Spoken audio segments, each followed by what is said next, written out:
Les mains dans la pop. Ok, Les mains dans la pop. c'est les mains, C'est ma nouvelle obsession. mais dans la pop.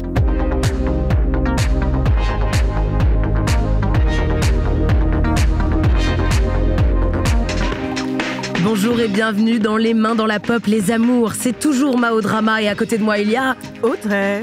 Audrey, incroyable et magnifique. On va vous parler de tout, d'actu, de tendance, de décryptage, de pop culture, mais aussi de gloire et déboire des célébrités qu'on aime et qu'on déteste en secret. Vous pouvez lâcher les réseaux, on scrolle pour vous. Alors je vous le disais, je suis à côté d'Audrey, mais nous avons une chance, ce crew est complété par une superbe jeune femme qui s'appelle Morgane Hortin et qui est à mes côtés. Bonjour Morgane, comment vas-tu ? Bonjour à vous, j'espère que vous allez bien aussi. Eh bien écoute, très bien, merci d'être avec nous. Pour ceux qui ne te connaîtraient pas, brièvement, si je veux faire une petite bio Tinder, tu es poétesse, écrivaine, chroniqueuse et tu viens de sortir un livre magnifique de poèmes qui s'appelle La chambre sans mur. Sublime. C'est pour ça que tu es avec nous. Tout à fait. Oui, on va beaucoup te faire de compliments, tu vas voir, ça va vraiment Ça être le va être bienveillant très Comedy Club agréable. pendant 1h30. Tu es connue également pour un compte Instagram qui s'appelle Amour solitaire, que j'ai beaucoup aimé sur les internets, et on va en parler dans une dizaine de minutes. Avant ça, on aime bien toujours avec Audrey un peu débriefer de la semaine, pour permettre aux gens d'avoir un sujet de conversation quand ils prennent un café à la machine à café dans leurs entreprises après avoir écouté notre émission. Et alors pour ça, on aime bien dire, tiens, ça c'est le gagnant, ça c'est la gagnante de notre semaine, ou la loseuse, parce que il y a des bolos, genre, je sais pas, Donald Trump. Win ou lose, telle est la question. Quel loser. C'est ma nouvelle. Elle, je l'aime trop. icône. Le gagnant ou le perdant de la semaine. Roulement de tambour. Premier winner de la semaine. Audrey, qui est-ce que tu as choisi ? Alors pour moi, le winner de la semaine, c'est assez étonnant parce que bon, c'est pas forcément quelqu'un qui est très connu. Il s'appelle Marc Perret. C'est le maire de l'Union, près de Toulouse. Et en fait, il a offert à ses employés... Union, c'est une ville ? Oui. Ah, d'accord. Au début, je me disais, c'est quoi ? C'est un Pardon, parti c'est en dehors de politique. Paris. Je suis en mode, ok. Exactement, non, en fait, c'est une ville près de Toulouse, enfin, une commune près de Toulouse. Et il a offert à ses employés une demi-journée de congé payé, sans diminution de salaire. Quand elles ont leurs règles. Non, Ok. alors non, je suis désolée, on n'en est pas encore là. Mais du coup, c'est pas par pure bonté d'âme et c'est pas non plus pour faire la grasse matinée, mais c'est plus parce qu'il est opposé en fait à la réforme des retraites et il veut permettre à ses agents et agentes de pouvoir aller manifester Génial. ou alors de pouvoir se reposer selon les convictions politiques de chacune. Pour rappel, en France, les salariés ont le droit de faire la grève. C'est un droit qui est reconnu, mais l'entourloupe, c'est que si tu fais grève, ça entraîne normalement une retenue sur le salaire, en fait. Donc, Ok. sauf exception, évidemment. Et donc, gros big up à Marco, qui offre une matinée de repos ou la possibilité pour ses employés d'aller manifester. Je trouve ça super chouette. Bah oui, je suis tout à fait d'accord. Tu vas aller manifester avec Marco, Morgane ? Avec ou sans Marco, mais j'irai manifester, oui. T'es vraiment une célibatante, quoi. Une femme libre. Alors, après, on va passer à un loser. Moi, je vais vous raconter quel est pour moi le loser de cette semaine. Je vais pas m'adresser à un humain cette fois-ci, mais à un animal. Oh, wow. Le hérisson est en voie de disparition. Et Non. voilà, mon petit cœur tendre a failli se casser en deux. Tu sais, le hérisson, c'est vraiment un animal mignon, un peu comme un pigeon. J'ai jamais pensé qu'un jour ça allait me manquer. Quand je l'ai su, je me suis dit, mon turning point à moi, ça n'a pas été les ours polaires, ça a vraiment été le hérisson. Je me dis, ok, c'est bon, maintenant je veux bien commencer à faire des efforts. Pour l'écologie, je veux bien, par exemple, arrêter de me maquiller, parce que comme ça, quand je rentre dans une pièce, il n'y a pas une montée de la température. Tic-tac, je suis un peu trop une bombe, déminez-moi. Qu'est-ce qu'elle raconte ? Elle est en chien, évidemment. Je me disais aussi que vous parlez de tout ça était l'occasion de parler un petit peu d'écologie. Car c'est une valeur centrale dans nos vies. Et parfois, j'ai la sensation qu'on n'est pas aidé par les personnes qui la portent aux dernières présidentielles. Est-ce Ouais. que tu te rappelles quel était le candidat de LV, Morgane ? Non, impossible de te redire. Mais tout est dit. Il s'appelait Yannick Jadot. Et le Ah oui, pauvre, voilà, maintenant que tu le dis, bien Ouais, sûr, voilà. c'est bon. le charisme d'un hérisson écrasé sur une chaussée. Aussi pour moi l'occasion de rappeler que vous savez, il y a des comptes Instagram qui recensent les trajets de jets de milliardaires. Et ils ont Ouais. tous été interdits pour protéger leur sécurité, entre guillemets. Et voilà, je me disais, l'écologie, pour ceux qui voient pas, c'est la personne à qui Bernard Arnault, il dit « Je suis désolée, on s'est jamais rencontrés. » Je pense que pour se justifier, il avait dit à des médias à l'époque, oui, mais c'est pour aller au travail en fait. Tu sais, je suis en mode genre, c'est pas vraiment vrai que tu prends un jet pour aller au travail. Comment est-ce qu'avec son RH, il se justifie, il est là, genre, si, c'est pour travailler, je suis HPI en fait, j'ai une pension d'arborescence, j'ai besoin d'une piscine pour aller travailler. Parce que oui, les jets étaient à destination de Cannes, d'Ibiza, bref, que de villes Comme par comme ça. hasard. Comme par hasard, c'était pas la Défense Paris. Bon. Donc voilà, trop désolé pour le hérisson, belle paix à lui. Quel est ton loser à toi, Audrey ? Un animal est-il mort dans ton cœur ? Un animal n'est pas mort dans mon cœur, mais je suis hyper triste par contre pour le hérisson. Juste, je prends un petit temps pour 3 minutes pour le hérisson. cette info. Franchement, moi c'est plutôt une horde de losers, plusieurs losers. Alors n'en déplaise aux Disney adultes, donc c'est les adultes qui sont fans de Disney. Et particulièrement des parcs d'attractions de Disney. Pour tous les Disney adultes qui nous écoutent, je pense que certains d'entre vous sont de gros losers. Alors je vais vous dire pourquoi. Comment ça cache grave ma cousine qui met des photos sur Insta un peu cringe attention. Devant le manège à tasse. C'est pas vos goûts que je critique, c'est cette info qui va suivre. En Floride, Disney World en fait a définitivement fermé le manège qui s'appelle Splash Mountain et qui était accusé de véhiculer des stéréotypes racistes. En fait, c'est un manège qui est installé depuis un bail, donc depuis 1989, et il reprenait Song of the South, donc Mélodie du Sud dans la langue de Molière. Ouais. Et donc c'est un Disney en fait qui a été jugé raciste, qui reprend beaucoup de préjugés. En gros, le film, c'est un garçon dans une plantation en Géorgie et il y a des domestiques noirs. Enfin, il y a plein de stéréotypes. Et en fait, tout ça, c'était reproduit dans le manège. Donc, tu te baladais en petite barque à travers la plantation, à travers les domestiques noirs. Donc, assez problématique. C'est mon enfer, quoi. C'est ça. Plutôt manège Auschwitz, ok. Exactement. Et le film, il a été beaucoup critiqué à tel point qu'il y a une pétition, en fait, qui a réuni des dizaines de milliers de signatures pour remplacer le manège. Et donc, Disney a écouté. Bravo, Disney. Très bien, une fois, pour prendre la... Pour une fois. Et donc, le manège va être remplacé par Tiana's Bayou Adventure. Donc, c'est inspiré du film La Princesse et la Grenouille, avec la première princesse Disney noire. Donc, jusqu'ici, vous voyez aucun loser. Vous me dites, mais Audrey, tout va bien. Disney a pris une très bonne décision. Mais en fait, figurez-vous qu'il y a des personnes, donc les Disney adultes, qui pleurent cette décision et qui ont même été jusqu'à créer une contre-pétition pour le maintien de ce manège. Exactement. Okay. Et je parle pas d'enfants en bas âge attachés à leur manège préféré, je parle vraiment d'adultes. Donc à leur grand âge... Sur TikTok, il y en a même qui ont lancé un hashtag Goodbye Splash Mountain avec des millions de vues. En fait, dans ces vidéos sur TikTok, tu les vois en train de faire 4 heures de queue pour pouvoir une dernière fois monter dans ce manège raciste. Tu as des standing ovations lorsque le manège a été démonté. Mais les États-Unis sont toujours pleins de surprises. C'est ça. Pour, rappelons-le, quand même, un tas de ferraille et de papier mâché offensant. Il y a vraiment des personnes éplorées devant le manège et même des gens qui ont collecté l'eau dans laquelle les embarcations du manège faisaient plouf. Ouais, exactement. Ils l'ont vendu sur Internet. Revendu sur eBay à plus de $1000. Ils perdent pas le nord, les Disney adultes. Et donc voilà, pour moi, ce sont des gros losers. Parce que les États-Unis, business is business, quoi. Ils ont repris l'eau, mais pour la vendre. C'est ça, exactement. Pour moi, être à ce point impacté par une attraction ouvertement raciste, c'est la honte. De ouf. Voilà. Et toi, Mao, je sais pas si t'as des nouvelles un petit peu plus réjouissantes. Est-ce que t'as un winner cette semaine ? Si, j'ai évidemment un winner, mais je me disais, si toi, t'as un loser, ou si toi, t'as vu une statuette déboulonnée, avoir été contente, enfin, voilà, si tu veux avoir un moment gauchias merdiaque, c'est maintenant. Si tu veux, je fais mon winner et tu me dis si t'as pensé à quelqu'un d'autre. Et si t'as pensé à personne, c'est pas grave, ok ? On arrête la productivité capitaliste et tout va bien, tu n'es pas une machine, tu es un être humain, Morgane.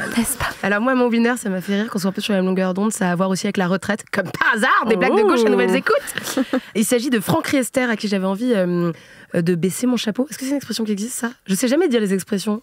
On casse pas 3 pattes à un ours ? Non, je pense que c'est pas canard. Ça.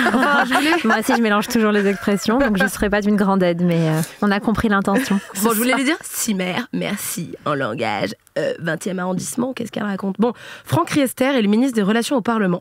Et il a admis le lundi 23 janvier dernier sur le plateau de LCP Public Sénat que la réforme des retraites était injuste envers les femmes. En gros, les calculs avaient été assez mal faits pour construire cette loi et on se rendait compte que lorsque des femmes avaient eu un enfant ou plusieurs, et bah, du coup, elles devaient travailler 4 à 8 mois de plus que les hommes. Évidemment, si vous reportez l'âge légal, elles sont évidemment un peu pénalisées par ce report de l'âge légal. On n'en disconvient absolument pas. Donc les femmes sont pénalisées par... Non, mais elles sont un peu plus impactées. Et donc, moi, je me disais, bon, d'un côté, il est le loser de son camp parce que le gouvernement lui est tombé dessus en disant qu'il s'était laissé aller à admettre quelque chose. Et en fait, il y a un peu le truc de... Quand tu fais partie du gouvernement, t'as jamais le droit de dire qu'il y a une faille dans ta loi. Mais du coup, je me disais, en même temps, c'est le winner de l'ensemble des Français grâce à ça. Parce qu'il avait une part d'humanité. Oui, on peut être à droite et je finirai pas cette phrase. Franchement, non, ne termine pas. Mais je me suis dit, on dirait un twist de film, tu vois, on dirait Voldemort qui aurait enlevé son turban en hurlant « Mais non, j'étais le cousin de Ron depuis le début, je suis roux et heureux ». C'est un homme malgré tout, il a des fêlures. 2 jours plus tard, incroyable séquence sur BFM pour débattre de cette injustice et de l'injustice pour ce travail supplémentaire pour les femmes. Un plateau de télé paritaire constitué donc de 5 hommes. Et voilà, je me disais, ok, trop hâte du débat sur le colonialisme avec 5 hommes blancs qui diraient, je connais un peu l'Algérie, je suis allée en vacances à 5 ans, les gens sont charmants au souk. C'est déjà le cas, hein. Voilà, mais merci Franck de montrer que les politiques ont parfois un cœur et une raison donnée. T'as pu trouver un winner ? Winner, non, mais un loser, je dirais les Césars ou... J'ai entendu que Cosette d'ailleurs lançait les Cléopâtres pour revendiquer le fait qu'il n'y ait jamais assez de femmes j'avais pas vu ça. mises en avant. Intéressant. Winner, voilà. Du coup, Cléopâtre. Exactement, winner, exactement. Autrement, loser, j'aurais dit Darmanin comme de tout temps, hein. Mais bon, ça c'est intemporel. Intemporel, exactement. Mais j'étais plutôt négative parce que je n'ai pas pensé à un winner, voilà. Juste 2 losers comme ça mais sur un plateau. Mais c'est pas grave, il mérite. Une journée avec 10 Darmanin d'émission et pas une journée de perdu. Le sujet de la semaine. On va parler de quoi cette semaine ? Vous avez des idées ? Ultra cringe. On peut dire que c'est vraiment nul ou pas ? Elle a osé. On est toujours dans les mains dans la pop et on est avec la magnifique, la grande Morgane Hortin. Merci encore d'être avec nous, Morgane. Pour ceux qui ne la connaîtraient pas, on reçoit une poétesse, une créatrice de contenu, une chroniqueuse, une visionnaire et une déesse. Est-ce que j'en fais trop en termes de suçage de table ? Tu me dis.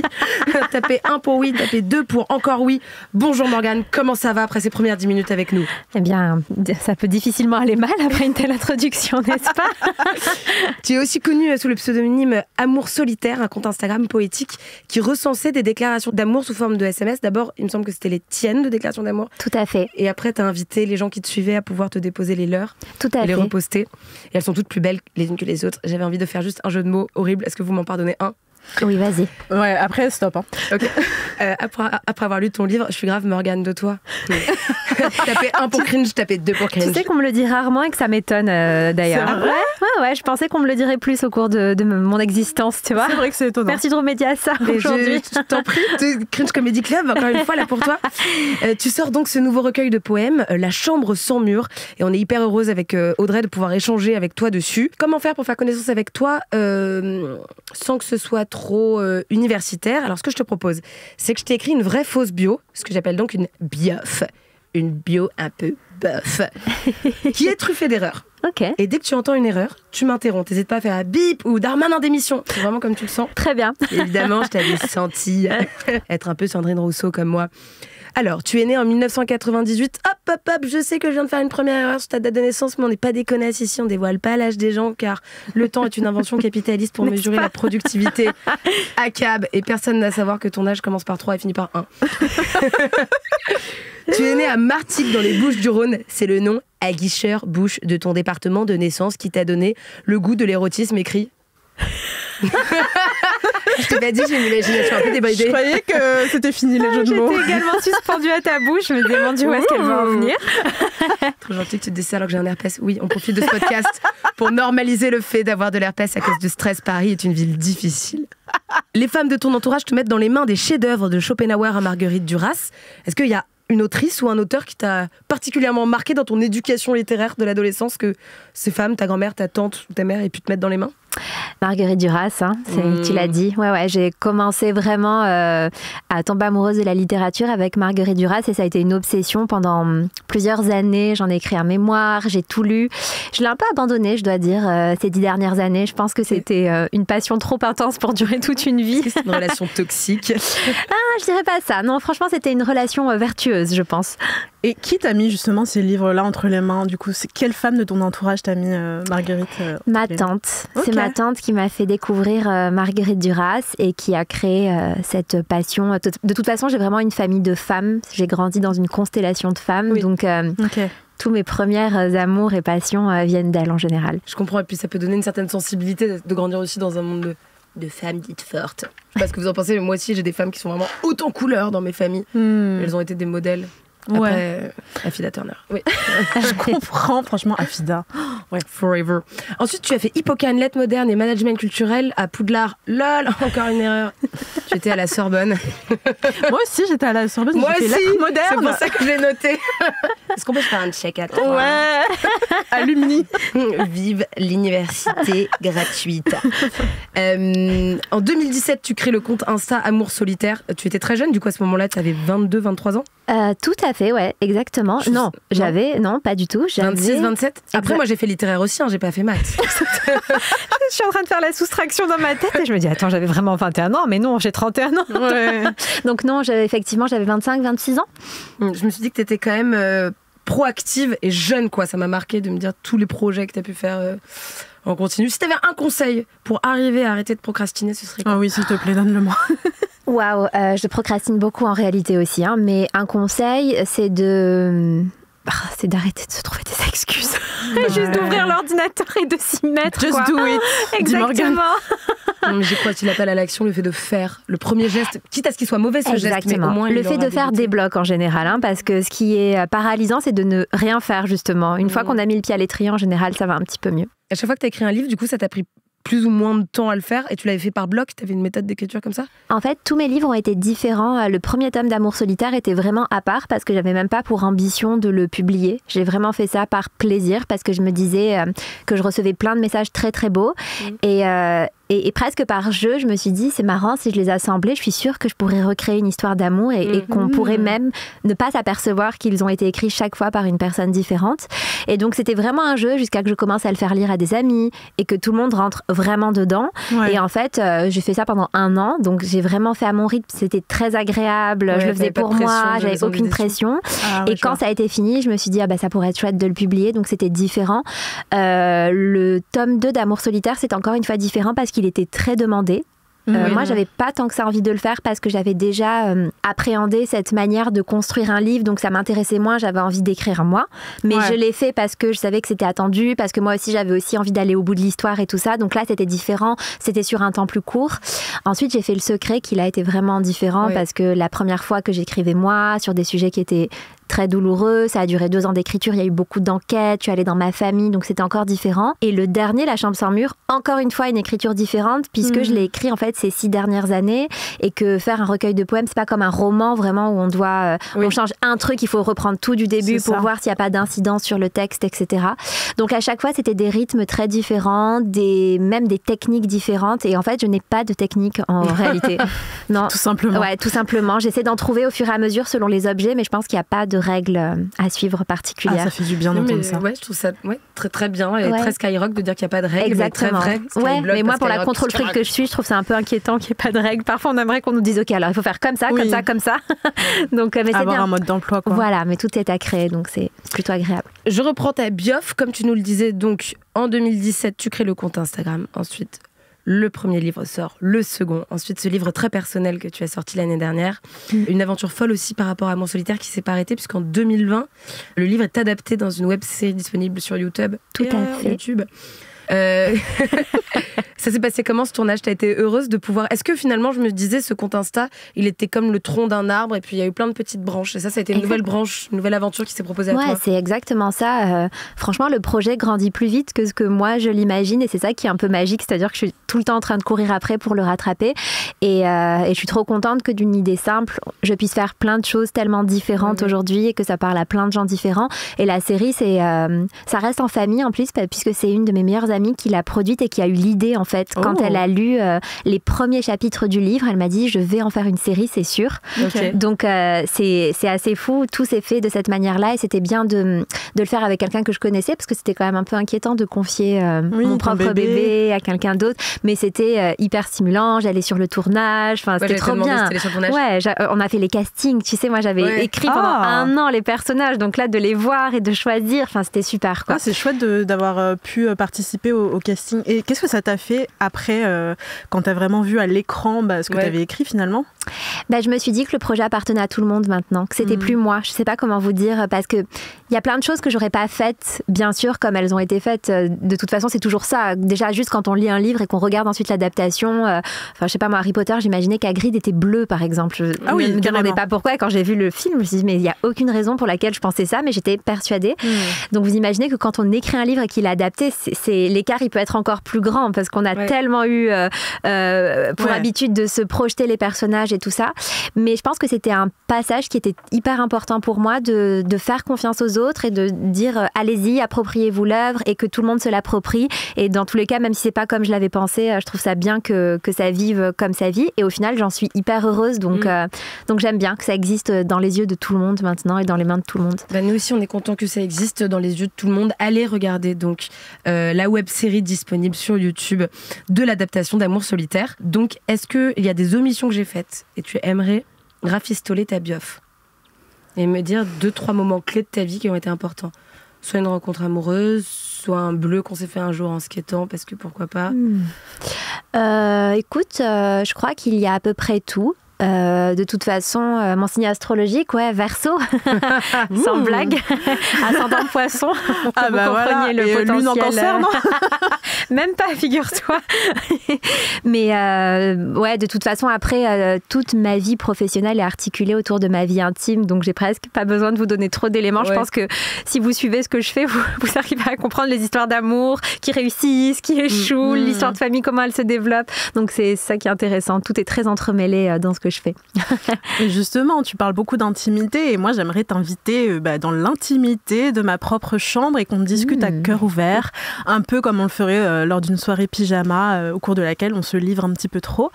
Alors installe-toi confortablement, fais comme si on était vraiment dans une chambre, on était tous en pyjama pilou-pilou et qu'on était vautrés dans un matelas douillet et livrons-nous. Alors, je te préviens, ma chambre est un petit peu bordélique, mais elle est accueillante, enfin, j'espère. Et donc, après avoir partagé toutes ces choses très intimes, mais dans un premier temps, des choses intimes des autres, et ensuite, être un petit peu plus livré sur toi-même, qu'est-ce qui t'a justement donné envie de parler de ta propre intimité ? En fait, le pont a commencé à être fait lors de mon précédent livre qui est Le Secret, parce que jusque-là, moi, je ne mettais pas du tout de mon intimité dedans, c'était vraiment les messages des autres.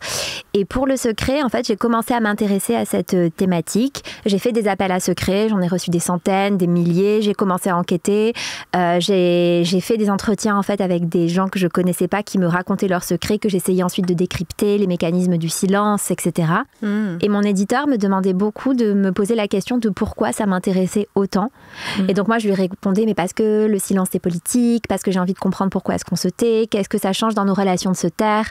Et je comprenais pas bien sa question. Et en fait au fur et à mesure j'ai compris, parce que chaque fois que je faisais un entretien avec quelqu'un, moi ça a réveillé des choses en moi. Alors pas parce que je vivais exactement la même expérience du secret que ces personnes-là, mais parce qu'en fait forcément je me rendais compte qu'il y avait plein de moments où je m'étais tue, mais surtout qu'il y avait plein de moments où on s'était tue face à moi toute mon enfance, toute mon adolescence. Et petit à petit je me demandais vraiment les répercussions que ça avait eu sur moi, jusqu'à comprendre en fait que si le sujet m'intéressait tant, c'est que ça me touchait profondément, mais que j'étais un peu dans une sorte de déni. Et en fait, il a commencé à me demander d'écrire les souvenirs que ça me faisait remonter quand j'étais enfant. Mais je trouvais ça, c'était tellement pas prévu en fait dans ce livre. C'était difficile et à la fois, c'était très libérateur. Et en fait, j'ai compris au fur et à mesure que le fil rouge, c'était mon intimité dans la recherche de tous les autres secrets. Mais ça a été un long processus de 2 ans d'acceptation. Et en fait, c'est à la fin que j'ai beaucoup écrit ce fil rouge de moi dans toute cette enquête et que je suis allée dans ma famille et que j'ai enquêté dans ma propre famille et que j'ai compris en fait pourquoi ce sujet m'intéressait tant et peut-être que j'avais besoin aussi de prendre de la force en faisant témoigner des personnes que je connaissais pas pour en avoir suffisamment pour aller parler aux femmes qui m'entouraient, avec qui j'avais grandi. Ça a été thérapeutique de faire toute cette enquête. Ouais, c'est ce que j'allais dire. En accéléré, donc c'était un peu intense quand même. Je pense que ça a été très thérapeutique tout le long, mais je pense que j'ai eu un bon contre-coup après. Après, ça a été dur parce que je pense que c'est des répercussions un peu sur le long terme. C'est des répercussions que j'ai acceptées parce que je savais que ça nous ferait du bien dans tous les cas, mais qu'il fallait un peu prendre son mal en patience. Et il y a des nouvelles qu'il faut digérer. Ça explique tellement de choses aussi en nous, pourquoi on réagit de telle et telle manière. Il faut un peu tout se réapproprier.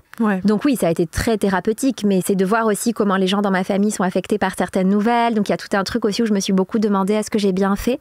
Maintenant, je sais que j'ai bien fait, mais c'était quand même beaucoup de choses à remuer. Et parfois, on se dit, on le fait parce que nous, on en a besoin. En tout cas, nous, on est des générations, j'ai l'impression qu'on a besoin de savoir, on a besoin de comprendre. C'est peut-être pas forcément la génération de mes parents, en tout cas. Donc, c'était aussi imposer ça à ma mère. Il n'y a pas de psychologie, il n'y a pas de automédication et tout. Ça, c'est très tabou. C'est très tabou, donc on n'a pas les mêmes approches, mais aujourd'hui, je suis contente. Je sais que ça a fait du bien à tout le monde maintenant, 1 an après sa sortie, mais je mentirais si je vous disais que je suis pas toujours dans un truc de process de tout ce qui a été découvert, d'arriver à trier les choses et tout ça. Et en fait, je pense que le secret a fait un pont vers mon recueil de poésie, que j'avais pas forcément prévu en fait, mais j'ai passé une année difficile l'année dernière où j'ai pas trop écrit. Et quand j'ai commencé à réécrire, c'était sous forme de poèmes très courts. Et en fait, naturellement, je me suis dit que c'était le temps, en fait, de publier mes poésies, que ça fermait un cycle, que ça avait été écrit ces 6 dernières années, que ces 6 dernières années devaient se fermer. Donc c'était aussi un peu cathartique de faire ça et symbolique de dire c'est bon, c'est dans un livre, on peut passer à autre chose. D'ailleurs, tu as produit beaucoup de livres, 2020, 2021, là 2022. Tu en fais un pour cette année ou là, justement, quand tu dis le cycle se termine, il n'y en a plus pour longtemps? Oh non, j'ai envie d'écrire des livres, j'en ferai d'autres, mais pour l'instant, je sais pas trop. Là, pour l'instant, je profite de la naissance de celui-ci. Je comprends. Et donc, ton ouvrage s'appelle La chambre sans mur. Et donc, si elle n'a pas de mur, cette chambre, qu'est-ce qu'elle a? Qu'est-ce qui remplace ces murs? Alors, quand je pense à cette chambre sans mur, c'est pour moi comme un lit suspendu dans une forêt. Un lit à baldaquin suspendu dans une forêt. C'est l'image que j'en ai. Mais ça a été autant source pour moi d'anxiété que de liberté de ne pas avoir de mur dans ma chambre. Parce que dans un premier temps, ne pas avoir de mur, c'est ne pas savoir à quoi se raccrocher et donc être un peu en flottement comme ça. Vous savez, quand on traverse des angoisses et des anxiétés existentielles et qu'on fait même des crises d'angoisse et qu'on ne sait pas à quoi se raccrocher et que tout à coup, on a l'impression que notre chambre, elle est toute ouverte et qu'on est à nu devant tout le monde et qu'on ne sait pas comment se protéger. Et au fur et à mesure, je pense que la chambre sans mur, c'est devenu positif pour moi. C'était vraiment un signe de liberté, de pouvoir voir l'horizon et de voir plus loin justement que les murs qui m'entouraient, quoi. Je comprends. Et est-ce que du coup, tu penses que c'est un famage, donc un hommage à la chambre à soi de Virginia Woolf? Bah, tout à fait, ouais, tout à fait, exactement, complètement. Et c'était une réappropriation de mon espace. Et tout le livre parle justement de comment exister par soi, comment reprendre de la puissance en soi, comment guérir en soi aussi. Et je pense que travailler sur la chambre, c'est là où j'ai tout fait en fait, où j'ai essayé de reprendre le pouvoir, où j'ai essayé de reprendre le pouvoir sur moi-même, sur mon histoire, sur ce que je ressentais, sur mes émotions. Et bien sûr que c'est en lien avec Virginia. Ok, j'avais flairé. Et c'est quoi pour toi une chambre idéale du coup? Pour moi, une chambre idéale, c'est juste un immense matelas. Tu vois, moi, je rêverais d'avoir une chambre où, en fait, quand tu ouvres la porte, tu dois te mettre à genoux tout de suite sur le matelas. Il n'y a même pas un espace pour rester debout, tu vois. Un matelas de 20 mètres carrés, j'adorerais. Ce serait mon rêve, vraiment, pour dormir dans tous les sens, qu'on puisse dormir à plein. Donc voilà, c'est ça pour moi, la chambre parfaite. Sounds nice. Et toi, Mao? Ma chambre idéale... je l'ai déjà, je vis que dans 12 mètres carrés, mais dans ma tête, j'ai une vraie chambre de princesse à Paris. J'ai un lit à baldaquin d'ailleurs. J'ai pas de cuisine, mais j'ai 3 miroirs baroques, Et en tout cas, j'essaie à chaque fois que j'arrive dans un lieu de me réapproprier avec de l'art et des décorations que je vais créer toute seule. Et toi, ta chambre idéale, c'est quoi? Pareil en fait. Là, celle que j'ai pour moi est beaucoup trop étroite. J'aurais aimé avoir plus d'espace et le reste de mon espace est très chargé. J'ai beaucoup de souvenirs, beaucoup d'art et j'aime bien au contraire que ma chambre soit beaucoup plus épurée. Ah oui. T'aimerais avoir de l'apaisement. Ouais, voilà, vraiment feng shui quoi. Très minimaliste, très douillette, avec contrairement au reste de tout mon appartement. Je pense que c'est ça la chambre idéale, avec plein de chats. Bien sûr. Et donc, tu disais tout à l'heure que les poèmes de ce livre, c'est le fruit de 6 années d'écriture un petit peu dans tous les sens, comme ça, sans forcément avoir l'idée d'écrire un livre au final, c'est ça? Tout à fait. Tu savais pas que tu allais écrire ce livre? C'était simplement des notes Mais c'est un peu ma manière de travailler dans tout et de créer, c'est-à-dire que j'ai jamais une intention à la base pour que ça devienne un objet en particulier ou que ce soit un projet en particulier. À chaque fois, j'ai juste une intuition sur quelque chose que je trouve intéressant et je vais récolter des contenus ou je vais en créer, ou alors je vais le faire très spontanément, je vais écrire à droite et à gauche et en fait, au bout d'un moment, quand j'ai suffisamment de choses, je pense à ce que ça pourrait être et c'est souvent un livre, mais c'est un peu ma manière de travailler. Je me dis jamais, allez, j'ai écrit un nouveau livre aujourd'hui, il va commencer comme ci et comme ça. Jamais, jamais, jamais. Et j'aime bien arriver à garder cette liberté-là. C'est pour ça. Ça permet d'être libre en fait. T'as pas l'exigence de quelqu'un. Tout à fait. Ou un truc où et je trouve que comme ça. L'intention, elle est plus pure du coup. Oui, tout à fait. Ouais, donc je préfère cette manière de faire. Et non, effectivement, en plus, je me disais que ça ne marcherait pas parce que je me disais qu'il n'y avait aucune cohérence entre tous ces poèmes, qu'ils avaient été écrits de manière très éparse, donc ça raconterait pas une histoire. Et moi, je suis tellement accroché au fil rouge, même dans les recueils de poésie et tout ça, que je me disais non mais ça va être trop éparse, alors qu'en fait ça racontait quelque chose très clairement. Oui, c'est ce que j'allais te demander. Je trouve que tu y parles beaucoup d'amour, d'intimité, de corps, de rapport intime au final, et on a souvent l'impression que tu t'adresses à quelqu'un. Alors je sais pas si c'est un amant, une amante. Est-ce que c'est des textes que tu as partagés avec là ou les personnes à qui tu t'adresses, ou est-ce que c'est quelque chose que tu as gardé secret jusqu'à la publication du livre? Il y en a certains qui ont été partagés aux personnes à qui ils étaient adressés, mais vraiment pas tous. Il y en a d'autres aussi qui avaient déjà été publiés, que j'avais déjà publiés sur les réseaux, parce qu'aussi mon rapport à mon travail, je suis pas du tout dans un truc mystérieux où j'adore que ce soit lu ou vu que quand c'est parfait. Justement, moi, j'adore partager tous les coulisses quand c'est pas parfait, quand je cherche, quand je suis pas sûre. Je trouve qu'il y a un côté trop décomplexant avec les réseaux sociaux qui nous permet de faire ça, et limite, parfois, ça m'intéresse plus que l'objet final. Ouais. Donc, il y avait déjà des choses qui avaient déjà été lues, mais il y a beaucoup de choses qui n'ont jamais été lues, et notamment par les personnes à qui... Enfin, c'est même pas à qui c'est adressé, mais de qui ça parle. Quoi. De qui ça parle. Ils le savent, ils les ont lus depuis. T'as eu un retour, t'as reçu un MP un jour de bonjour. Pas encore, mais je crois que, en tout cas, la personne principale qui est touchée là a le livre, mais elle prend un peu son temps pour le lire. Il y a beaucoup d'appréhension, je crois. D'accord. Fair enough. Et est-ce qu'il y a un poème dans ce livre que tu regrettes peut-être d'avoir partagé, ou que tu as hésité à partager? Alors... il n'y en a aucun que je regrette d'avoir partagé, parce que tous, ils racontent quelque chose que j'ai pu être, même si je ne le suis plus. Juste, je trouve qu'il y a beaucoup de différences de niveau, parce que il y a ce que j'ai écrit à 6 ans, je l'écris plus de la même manière aujourd'hui, donc il y a un peu aussi un work in progress. Donc parfois, j'avais des poèmes, ça m'ennuyait de les laisser, parce que j'aurais bien aimé qu'ils soient mieux écrits, ou plutôt comme je suis aujourd'hui, mais j'aimais bien aussi expliquer que ça a été écrit ces 6 dernières années et ne pas forcément les retoucher. J'aime pas trop retravailler les textes, en fait. J'aime bien qu'ils restent dans le bain dans lequel ils ont été écrits. Donc voilà, je regrette pas, mais je considère qu'il n'y a pas tout qui est au même niveau, mais ça me va. Je suis en paix avec ça. Waouh, je suis impressionnée, parce que moi je suis tout le temps en train de retoucher. Un guide de développement personnel depuis le début. Pas de règles, soyez en paix. J'adore, je vais écouter ce podcast en boucle pour me motiver. J'espère. Pour arrêter de m'auto-flageller. Et donc finalement, moi je trouve que ce recueil, c'est un peu une déclaration d'amour à la fois à toi-même et aux personnes à qui tu t'adresses. Quelle place ça occupe dans ta vie personnelle, l'amour, avec un grand A, hein, je parle pas forcément d'amour amoureux? Je pense que c'est le moteur d'absolument tout ce que je fais, notamment professionnel, hein, parce qu'en réalité, j'ai créé Amour solitaire parce que je suis tombée amoureuse. J'ai creusé autant dans le secret parce que j'ai un amour pour ma famille qui est inconsidéré, notamment un amour pour ma mère qui se souvenait pas de son enfance, et je voulais qu'elle se souvienne parce que je savais que c'était important pour elle, pour guérir d'une maladie aussi, pour guérir, alors pas... fondamentalement, parce que c'est impossible, mais en tout cas guérir dans le sens être plus en paix avec ça. Je savais que c'était fondamental qu'elle connaisse son histoire, donc c'était aussi, voilà, donc chacun de mes livres est guidé par un amour, et c'est très important, hein. Je pense que de toute façon c'est le terreau de beaucoup de choses, d'absolument tout, hein, que ce soit intime, que ce soit politique, que ce soit individuel, que ce soit sociétal. Oui, c'est une vraie religion. Au final d'une vie, c'est toujours ça, il faut aimer, point. Oui, exactement. Et en fait, je crois que dans ce livre... on pense a priori que ça parle beaucoup d'amour romantique, mais je crois que ce dont ça parle surtout, c'est de l'amitié, de comment ça peut sauver, et aussi de ce que c'est que de devoir développer un amour pour soi quand on est en survie, quand vraiment on a des moments où on ne sait plus comment vivre, quoi. Ouais. Et justement, tu parles de survie, et tu disais que la poésie pour toi c'était un moyen de survie, un peu un moyen d'exorciser des choses. Et donc si le fait d'avoir écrit ces poèmes, ça t'a permis d'exorciser certaines choses, est-ce que le fait de les avoir publiés et de les voir entre les mains des autres, ça t'a permis d'exorciser d'autres choses peut-être? Est-ce que tu l'as publié pour que la personne puisse avoir un droit de réponse? Et dans ce sens-là, ça t'a sauvé? Non. Non, pas du tout. Je l'ai vraiment fait pour moi. Et je pense que j'aurais pas été capable de le faire si j'étais dans l'attente de quelque chose.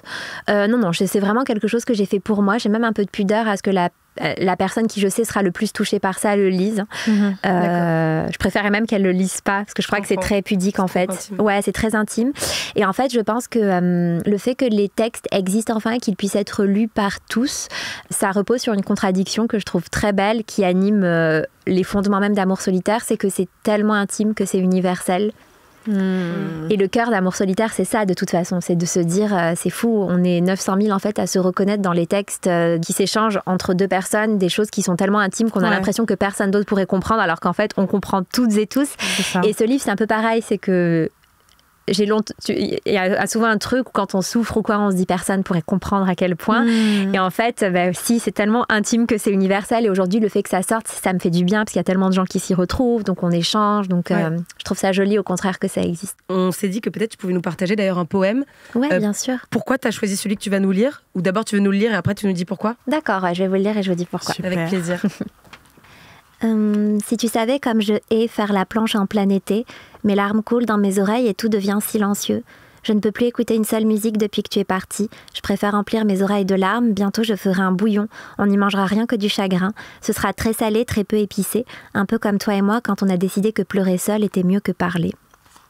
Ça m'a donné des frissons. You're so talented, girl. Merci. J'avais envie de vous lire celui-ci parce que je crois que ça parle beaucoup d'une de mes obsessions de la parole et du silence. Beaucoup, qui anime tout. Amour solitaire, c'est les mémoires des paroles amoureuses. Le secret, c'est l'obsession du silence. Et je crois que ce poème, ça résume bien mes obsessions de la parole et du silence. Et je l'aime, je sais pas vous expliquer pourquoi, mais c'est mon préféré. J'adore le lire. Je trouve qu'il a un truc très mélodique. Mélodieux. Ouais, très beau. Voilà, j'aime bien, il y a la mer, je viens du sud, donc ça me berce, c'est agréable. Et en parlant de petites notes ou de choses secrètes et intimes, on t'avait posé une question avant. C'était, est-ce que tu as des notes de poétesse dans ton téléphone ou... J'ai des notes de poétesse, j'en ai. Je m'expliquais, c'est parce qu'on se disait avec Audrey qu'on avait un truc en commun. Moi, à côté, je suis humoriste, je fais du stand-up et tous les jours, j'ai l'impression qu'il y a une observation qui me fait penser à une blague et je vais la noter. Le lendemain, je relis la blague et ça dit genre n'importe quoi, genre ma mère est une biche et pourquoi pas. Mais bon, on se disait avec Audrey, parfois ça a du sens de relire tout ça. Donc peut-être que toi, il y avait des choses qui avaient du sens. Moi, j'ai beaucoup de notes. Mais tu veux dire des notes de poétesse, vraiment, d'écrivaine, ou des notes que moi j'ai écrites? Ou d'idées de projet. Les deux m'intéressent. Moi, je me dis, est-ce qu'on ne serait pas une vraie mise à nu, mais sans tricher, on lit franchement une des trois dernières notes. Ok, allez, moi, ça m'emmerde challenge. Non, allez, d'accord. Première note, c'est invitation spectacle, ça n'a pas de sens. Je vais pas ta vous lire propre règle t'emmerde. Je suis comme les politiques, je crée un gouvernement, mais je fais pas les règles. 49.3. Moi, ma première note, c'est Parc Valbon, qui est un parc à chiens dans le 18e qu'on m'a conseillé ce matin. Oh, wow. Et ma deuxième note, c'est des choses que j'ai commencé à écrire et que j'ai pas fini. Mais j'ai commencé à écrire « Les territoires que j'habite sont faits de silence, d'amertume et de sang. Je danse avec le diable chaque fois que tu m'écris. Je déclare la guerre à mes ennemis chaque fois que tu m'oublies. » Waouh. Et il y a cette obsession du silence de nouveau, quoi. C'est vraiment une des... Je suis obsédée, quoi. C'est vraiment terrible. Ouais, mes notes ne sont pas aussi mélodiques. PQ, carotte, coton. Vas-y, dis toute ta dernière note. En fait, moi, ma dernière note que j'ai mise à jour, c'est... je prends souvent en note mes rêves.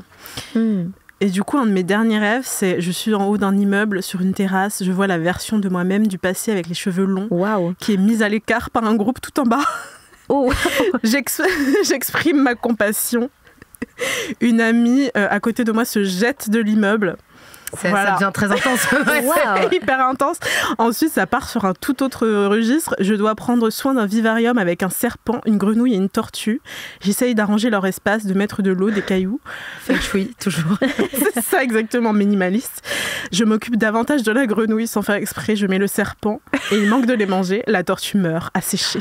Ils sont quand même très symboliques, tes rêves. Hein. Oui. Le premier, surtout, c'est quand même... ça mériterait d'être analysé.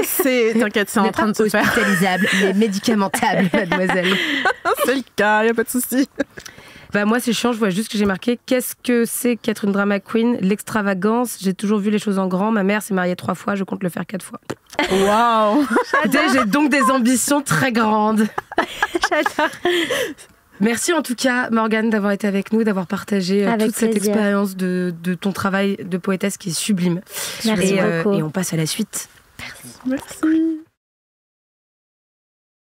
Aïe, oula, le feu ça brûle. Ça me fascine. Au bûcher. Ok. Ding dong, c'est la sorcière. N'importe quoi. C'est l'heure de la rôtisserie. Il est temps de passer au grill si vous avez été vilain ou vilaine.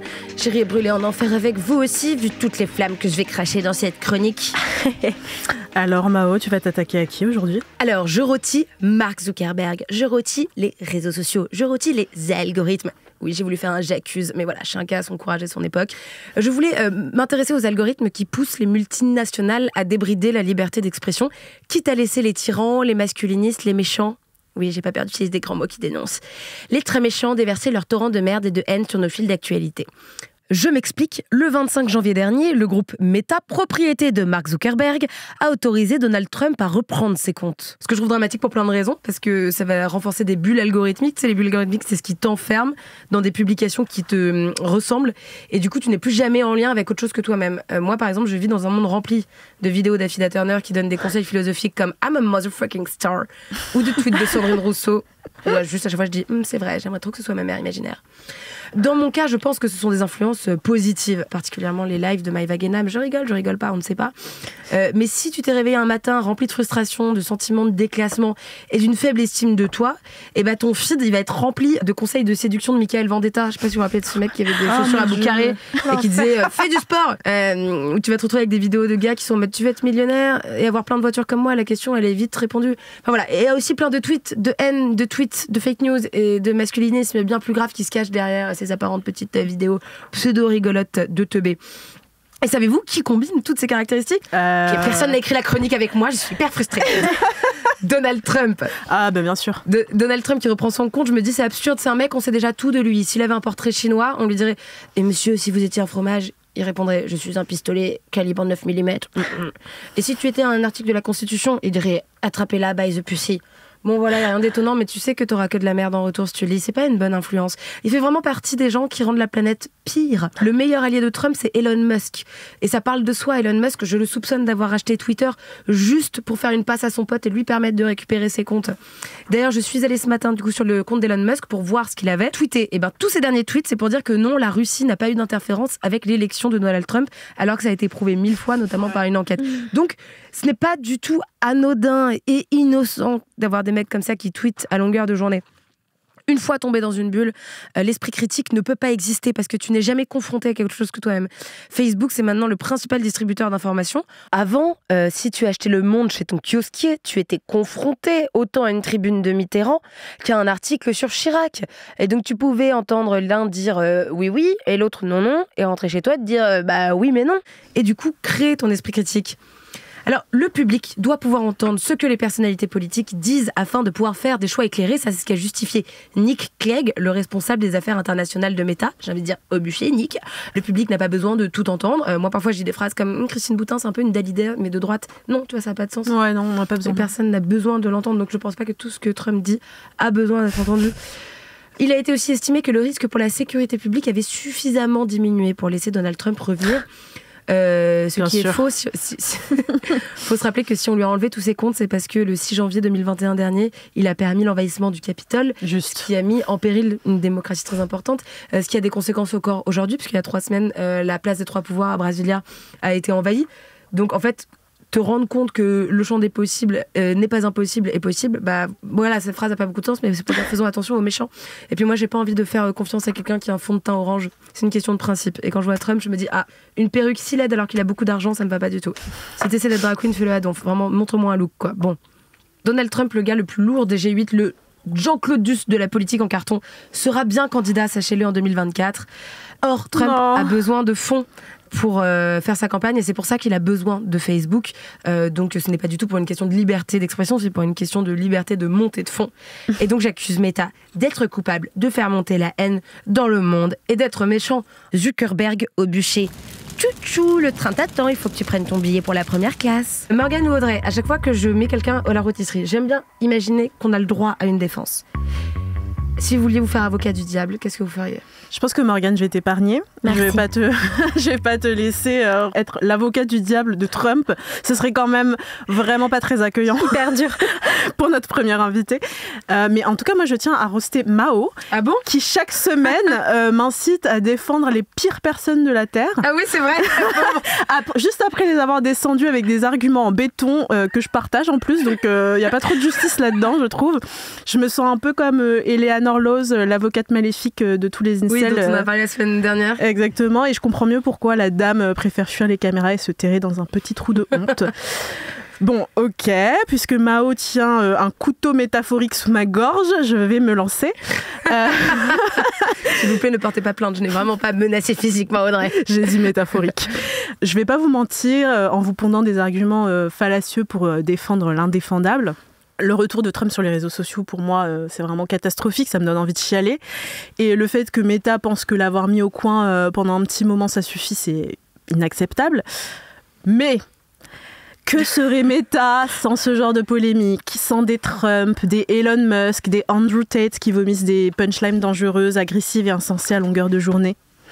Pour moi, en fait, ce genre de personnage, c'est le beurre d'entreprises comme Meta, qui se délectent un peu du trafic, des republications et du bruit que ça soulève. Et puis Meta, c'est pas non plus une entreprise de bisounours qui œuvre pour le bien de tous. On parle quand même d'une entreprise qui censure des féministes, qui censure les personnes trans, les personnes racisées, qui se contente au contraire de taper sur les doigts de personnes, pour le coup, très dangereuses, de groupes et d'entités racistes, transphobes et misogynes.